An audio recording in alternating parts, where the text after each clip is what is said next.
I'm Richard Friedman, and welcome to my video for August 6th, 2026, titled Richard's Trump Rebranded Vision of the Anti-Weaponization Fund. So what I'm saying here, I'm moving ahead a little bit into the future, possibly, where President Trump here introduces a new rebranded, renamed fund to kind of get around the wording of his original of Todd Blanche's statement that the fund was dead. So circling around the wagons here a little bit and coming up with a new name, and we'll get to that. And here is onward with the introduction. Richard's Trump rebranded vision of the anti-weaponization fund, the American Patriots Act. So I'm saying here is that I imagined a vision that President Trump could have of reintroducing the anti-weaponization fund as now the American Patriot Act, the American Patriots Act Fund. Okay, so that's the switch from the Anti-Weaponization Fund to the American Patriots Act Fund. That after Acting Attorney General Todd Blanche's looming confirmation as permanent United States Attorney General. So basically, the two senators, Republican senators, who were holding up the nomination have now agreed to go forward, and they worked out an agreement here that is a little bit let's say tenuous, to put it diplomatically, but they worked out an agreement, and the bottom line is they're supporting it now. And now two other senators, Republican senators, have now gone the way of them. And basically, historically, we've seen that a lot of people, they jump in, object, and then they, down the line, they turn around and support whatever President Trump is nominating or what he wants to do. So it seems to be an inevitability that this is what happens. So I'm making that assumption here that this will happen again, and that Todd Blanche will be confirmed as the permanent United States Attorney General. Okay, and those two other senators now, I think will fall in line if the history that's, again, historically, based upon history and the past performance of the Republicans, I think we could give it a better than 75% probability that, again, that Todd Blanche will be confirmed as the permanent United States Attorney General. With it, and then also I have here a Truth Social post here from President Trump. I'm going to read that to you here, and this is kind of blasting Cornyn, Senator John Cornyn, for not supporting it or his nomination originally and holding up the nomination. So I'm going to read that to you also. And then here is Todd Blanche, who I painfully drew. It took me a while to get it to really. Here he is. Here's Todd Blanche, and he is here. He is here now, testifying. This is testifying before the Senate Judiciary Committee for his nomination, and stating that they were concerned about the fund. In this here segment, what Blanche is doing here is he doesn't want to sign anything. This is ahead of their agreement, and he doesn't want to sign anything at this point. He's saying, you got to take my word for it. The fund is dead, and that's basically the message that he's conveying here. And it's before they reached an agreement. So I took that word close to word for word with what Blanche said back then. You see, so he's saying that basically you get a transcript and this and that of this proceeding. You don't need anything in writing. So that was again giving you an overview of the video to come. Okay, so getting back here to the introduction here, he was blasting President Trump was blasting John Cornyn, Republican Texas, because he, along with Senator Tom Tillis, Republican North Carolina, Cornyn is Republican from Texas, had been then holding up the nomination of acting Attorney General Todd Blanche, and also demanding that Trump's IRS tax audit immunity settlement be narrowed. In other words, originally, the way it was worded is that not only the immunity extended to beyond President Trump and his family, his sons, it went beyond to corporate entities or entities that had any remote association with President Trump in any shape or form. You know, it could be like if hypothetically, if Trump were to start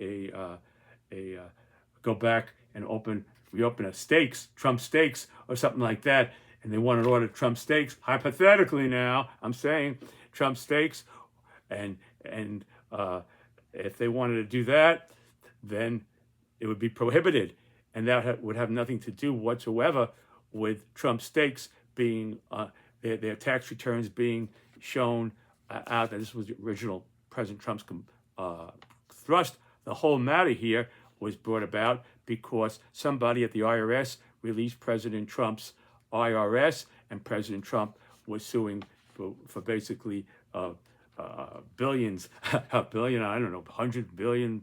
It doesn't really matter. Tremendous amount of money.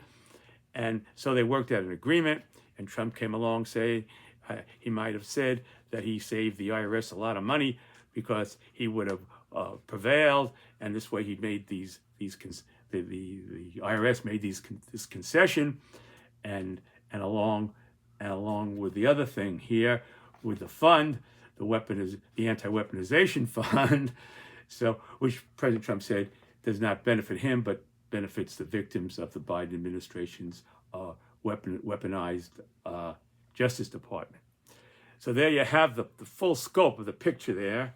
Okay, so, and also demanding that Trump's IRS tax audit immunity settlement be narrowed. No, it's narrowed, meaning I think it was narrowed only now to only covering, the immunity covers, the tax audit immunity only covers President Trump's and his sons would be exempt from any immunity going back from, I think, May of 2026 backward. It doesn't say for the future. They could be, but I think it goes way back to years. And sometimes the IRS, they dig up stuff from years ago. You know, those guys with those dark round glasses, they look up stuff and they dig up something from years and years ago, and they could do that. But now that's it. It's over.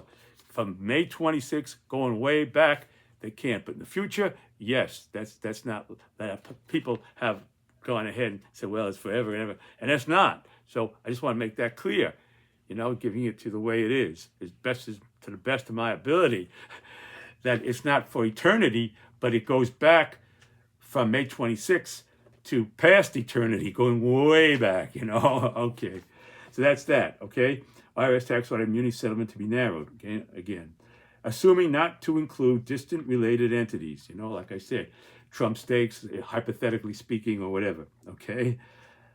And Cornyn and Tillis then dropping their opposition, allowing the Senate Judiciary Committee to advance Blanche's nomination. And as I said before, you've got two other senators now coming forward, and they say they're not saying they're not voting for them for his nomination. They say they can't guarantee that they will.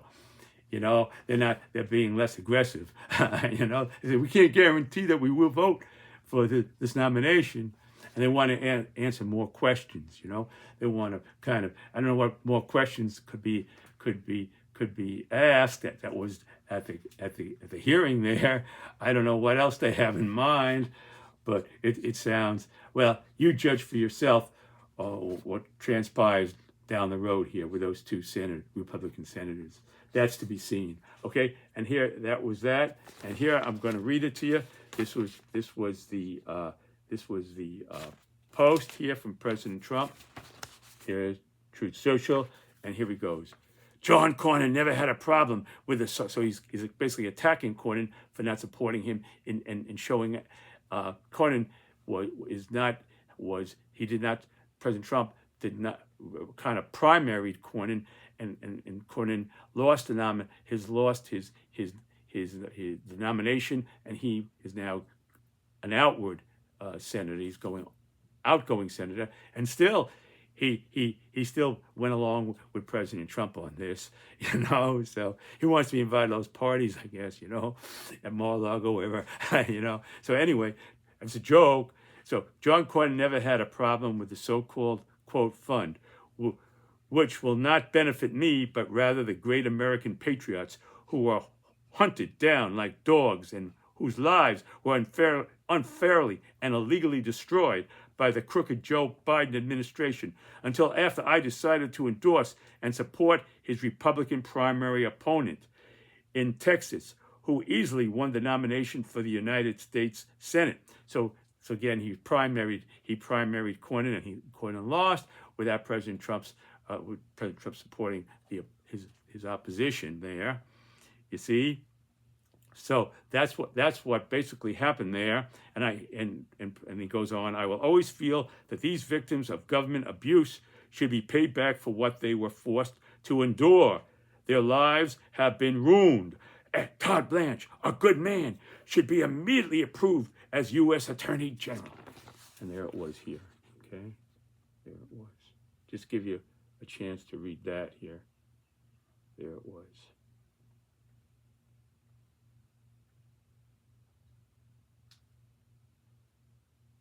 Okay, so Todd Blanche is going to make things right for these victims, these people. Some of these people from filing for their claim could be from hundreds of thousands of dollars, could be from the January 6th rioters, and President Trump would put them in the class of victims who have a right to bring this forward and possibly get hundreds of thousands of dollars from being a victim of President Biden's weaponized Justice Department. And that's that here.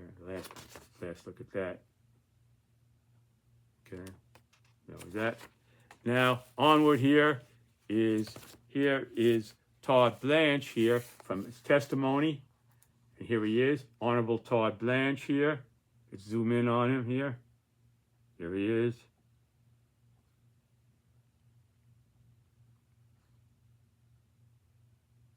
Okay. Acting Attorney General Todd Blanche testifying at his confirmation hearing before the Senate Judiciary Committee, July 15th, 2026. Okay, this is a little bit of a flashback, but I thought it was relevant to present it. This excerpt on the $1.776 billion anti-weaponization fund that could have compensated Trump allies and January 6 rioters. Okay, so he goes like this. Here he is, and I'm going to read it to you here and bring him on. And there it is. And he's saying, the reasons for the fund is something that President Trump talked about for a long time, which is the fact that there were a lot of people in this country who had their government weaponized against them. Okay, so he's saying this is a fact. I don't know where the proof of the fact is, but he's saying it's a fact. The reasons for the fund remain as important as they were before. So that gives you an indication that President Trump is adamant in wanting this fund back. He's not going to just sit back and let this fund just dry up and evaporate, just like with the tariffs. Now, President Trump, the Supreme Court said that the tariffs were unconstitutional. So President Trump now is going along with a new kind of tariff based upon child labor laws and child labor, and he's coming from a different direction. So I'm hypothecating that President Trump could do the same thing here, and basically come with a new version of the weaponization fund, the American Patriots Act Fund. So based upon that pattern of what happened with the tariffs, now the 10% on everybody and this and that. So there you have, that's the basis of of that. Okay, the reason for the fund is something that I talked about for a while. Okay, I said that. The reasons for the fund remain as important as they were before. So again, that's what I'm emphasizing here. This is President Trump's view as well. I'm sure of that. So he's kind of going along with President Trump, how important this anti-weaponization fund is. But we are never moving forward with the fund. No, we're not going to move forward with that fund. That fund is gone and dead. Okay, I'm telling you what we're doing. I'm not committing to putting anything in writing. You can get a transcript of this hearing as proof of the fund is dead. So a transcript you can't take a transcript of what he said because, again, I'm going to do a little legal stuff here that I've overheard. And, so what they're saying is when this settlement was made between the IRS and President Trump, the settlement specifically here, I'm confining it to the fund, that only the people, this agreement can only be dropped by the people who signed the agreement, this settlement agreement, you see? So you had a meeting of the minds, and you had a consideration here. Consideration was that President Trump was his $1 billion lawsuit for those people who released his tax returns at the IRS was being dropped, and that was President Trump's giving consideration, and that he's dropping that, and the IRS had agreed to short circuit any kind of audits. So that was the consideration they were giving, and they had a meeting of the minds, and they signed it, and only the people who signed this agreement can officially end the agreement because it's a contract. You see, so and the kicker here is that Blanche never signed. For the best of my knowledge, Blanche never signed the agreement, but President Trump I believe that of course President Trump signed President Trump had signed the agreement, I think. Okay, so of course he signed the agreement.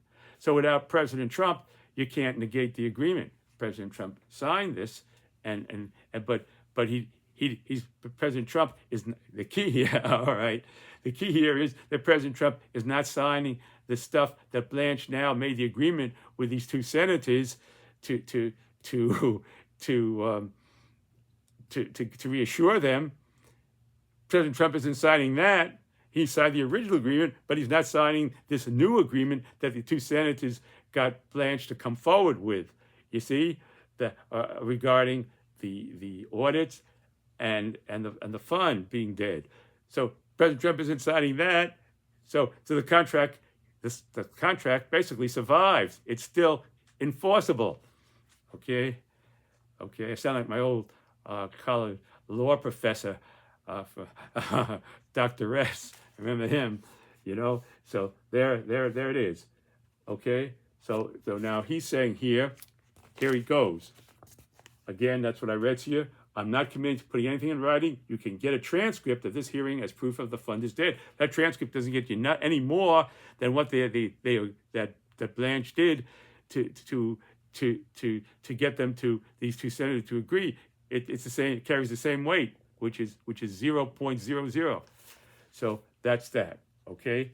Now going here, we have here the President Trump here, and this is Richard's Trump revival vision of anti-weaponization fund, the American Patriots fund. This is what I'm saying here. Again, this is a vision that President Trump had. He never said this. I'm creating a vision for him that, based upon everything we've heard here, is possible he could have had, in his mind. Replacing the Anti-Weaponization Fund with the American Patriots Fund. Following Acting Attorney General Todd Blanche's issued order that the 1776, the year our country was founded, so they did a 1.76 billion anti-weaponization fund, had been rescinded. So he wrote that it's been rescinded, but he doesn't have again, I repeat this, he doesn't have the authority to negate, to wipe out the contract that's still enforceable. So it means nothing, Yeah. So basically, you know, so I used to work at a, well, I learned a lot of Italian. I was going to say something in Italian, but I'm not going to say it. Okay. But anyway, the thing is, I used to drive a cab working with a lot of Italian people, and they used to use word something for nothing, but nothing amounts to nothing. But I'm not going to put that in. I'll let you use your imagination, okay, on that. Okay, so here it is, and there was President Trump here. Okay, and there he was. Okay, and here he was as I created him. I created him doing this speech to the American people after Tar Blanche is confirmed, and bringing up this fund here, this new version of the fund. Okay, so this is all my writing here that I've given to President Trump in his vision or fantasy, whatever you want to call it. Okay, and here it goes here. Today, in accordance with a settlement that saved the IRS billions in damages. Today, in accordance with the settlement that saved the IRS billions in damages. In other words, the settlement he signed, and that he's sticking with that settlement, you see? And that's what he would do. As president, looking out for the victims of the weaponization of the Justice Department under the Biden administration, these people who endured injustices as a result, on their behalf, the Department of Justice, under our fantastic new Attorney General, announces the American Patriots Act Fund. And there it was.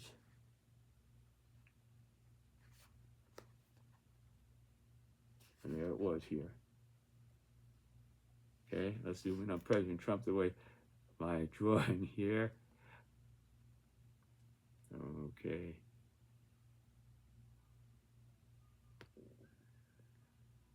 There he is. All right, folks. Thank you for watching my video.